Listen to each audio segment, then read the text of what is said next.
জাতীয় প্রেসক্লাবের সামনে সমাবেশ থেকে ফারুকী হত্যার প্রতিবাদে ২রা সেপ্টেম্বর মঙ্গলবার চট্টগ্রামে মহাসমাবেশ সহ ৫ দফা কর্মসূচি ঘোষণা করা হয়। এছাড়া আগামী শুক্রবার দুপুর ২টার মধ্যে হত্যাকাণ্ডের সঙ্গে জড়িতদের গ্রেপ্তার না হলে রোববার হরতালের ঘোষণা দিয়ে আলটিমেটাম দেওয়া হয় সমাবেশ থেকে। জুলহাস কবিরের রিপোর্ট। সুপ্রিম কোর্টের জামে মসজিদের খতিব ও বেসরকারি টেলিভিশন চ্যানেল আয়ের ধর্মীয় অনুষ্ঠানের উপস্থাপক নুরুল ইসলাম ফারুকের হত্যার প্রতিবাদে জাতীয় প্রেসক্লাবের সামনে বিক্ষোভ সমাবেশ করে বাংলাদেশ ইসলামী ফ্রন্ট সহ বেশ কয়েকটি ইসলামী সংগঠন। সমাবেশের এক পর্যায়ে জাতীয় প্রেসক্লাবের সামনে সড়ক অবরোধ করে নেতাকর্মীরা। ইসলামী ছাত্র সেনা সহ বেশ কয়েকটি সংগঠন শুক্রবারের মধ্যে হত্যাকারীদের ধরতে সরকারকে ২৪ ঘন্টার সময় বেঁধে দেয়। সংবিধানের বিরুদ্ধে যেই কণ্ঠ উঠেছিল সেই প্রতিবাদী কণ্ঠকে স্তব্ধ করার জন্য নুরুল ইসলাম ফারুকীকে হত্যা করে শাহাদাতের পেয়ালা পান করতে হয়েছে। ২৪ ঘন্টার মধ্যে তাদের গ্রেফতার যদি না করা হয় কঠিন কর্মসূচিতে আমরা বাধ্য হব।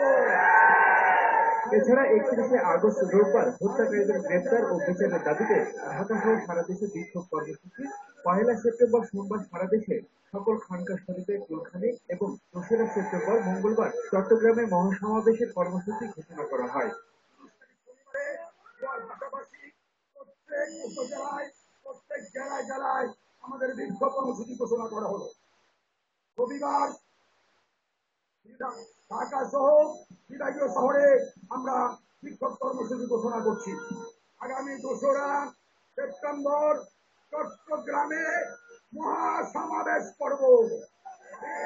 আমরা এই সময়টুকু দিলাম, আগামী মঙ্গলবার ২ তারিখ চট্টগ্রামে মহাসমাবেশ করে আমরা পরবর্তী কঠোর কর্মসূচি ঘোষণা করব।